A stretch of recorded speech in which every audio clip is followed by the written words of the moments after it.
The Australian economy, the IMF's latest ringing endorsement. I guess, Stephen Mayne, it's nothing short of spectacular, really. They seem to be saying that we have the best prospects in the developed world and we're kind of out in the lead, and we're probably going to stay out in the lead in terms of growth. Well, it's certainly a very upbeat assessment, and I guess it just confirms what these statistics have been showing, what the government's been saying is, keeping unemployment below 6%, not having 2 quarters in a row of negative growth, being the only first world economy to stay out of recession.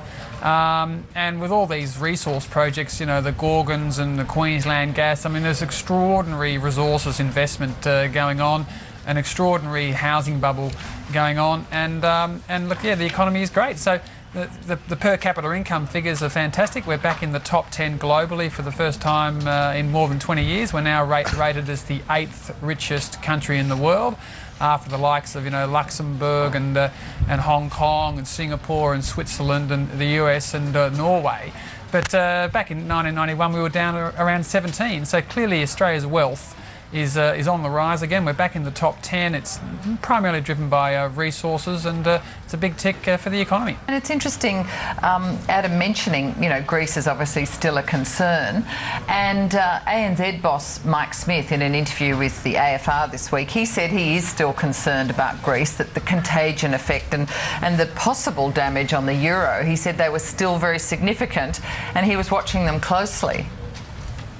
Well, I think that's right. The flaw with the euro system is that member countries which go bankrupt or get into an unsustainable position, as Greek now has, with the latest figures showing it's even worse with the budget deficit at more than 12% of GDP, they can't be punished in the traditional way of having their currency crash.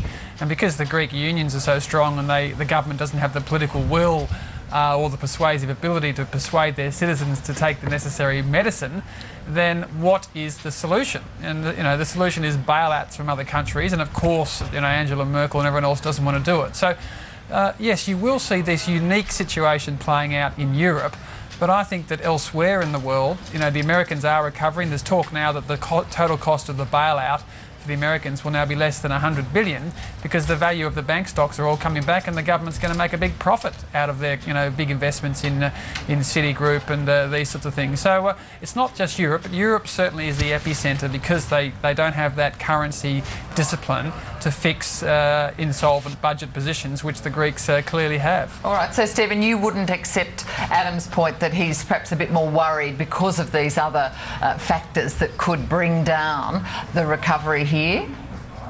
Well, I think the most important thing here is the China economic boom driving our resources investment, and that has returned to absolute boom territory.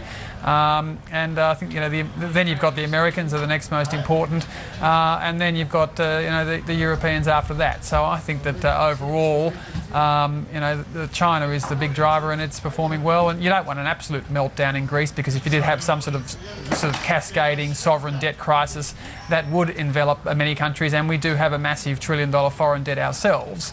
But I think with what we've been through, the world has learned how to manage these credit issues far better now, and the Greece situation ultimately will be managed through.